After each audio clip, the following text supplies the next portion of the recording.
Hi, I'm Steve Sarley, and welcome to the Outdoors Experience. We're the show that features the hottest tips, the latest tactics, and the best places to go to get big fish and trophy game. We feature interviews with the biggest names in the world of the outdoors. The Outdoors Experience starts right now.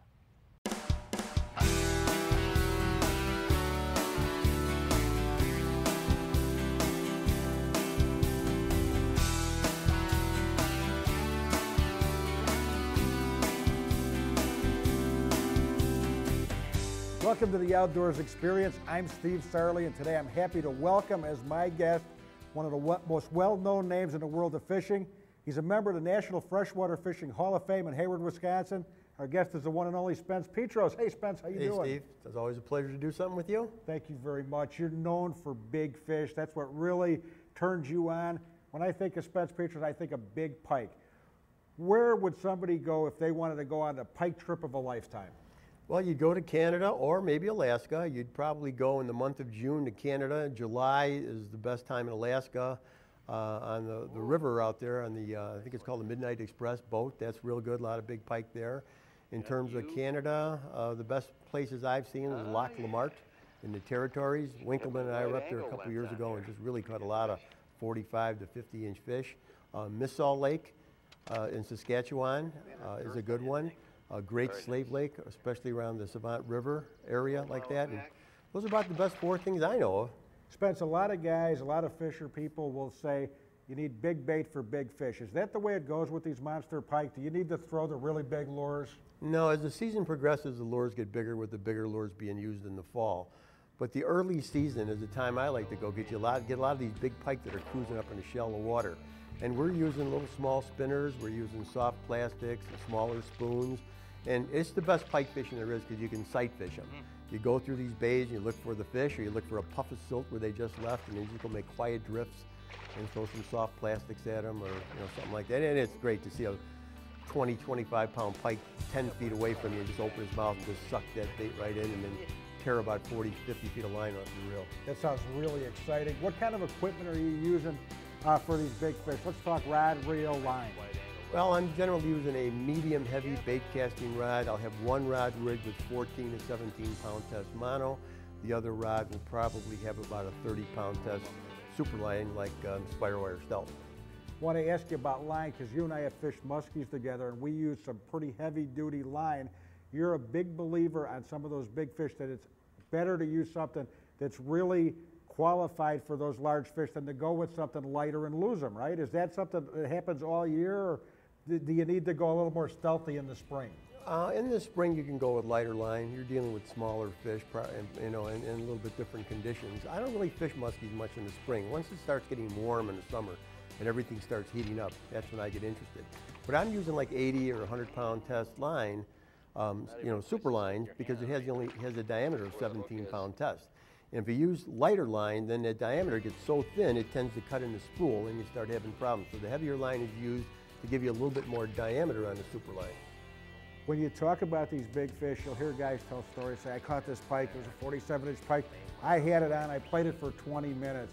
That really doesn't happen. It seems like 20 minutes, and you fish a little bit different. You don't want that fish to be making these long runs. You don't want to loose that drag. How do you bring those fish in? Well, I use the right tackle, and a lot of things I do.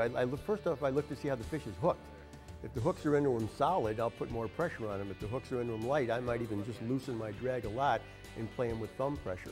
But I try to see how that fish is hooked. I try to get a good solid hook set. And when you have the no-stretch line and the right kind of balanced tackle, and you sharpen your hooks, you can usually drive that hook in pretty good and get a nice bite into that fish.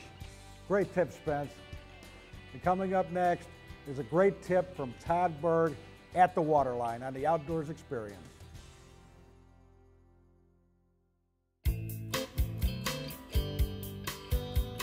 For the Outdoors Experience, this is Todd Berg with At the Waterline. Soft plastic revolution, everybody's heard about it in bass fishing. This is a soft plastic jerkbait. It's weedless, cast it out, twitch it back, puts a lot of fish in the boat. Here's a hint for you the next time the fishing's a little bit tough. You can take that soft plastic jerkbait off and you can use either the same one or you can go to a shorter one and you can hook it right through the middle of the bait in a style that's called wacky rigging. Wacky rigging basically hooks that bait just like that, cast it out, it twitches through the water and pulses in a U shape. Try that the next time things are tough. It'll put some fish in your boat. You can find out more at www.oexperience.com. For the Outdoors Experience with At the Waterline, this is Todd Burns.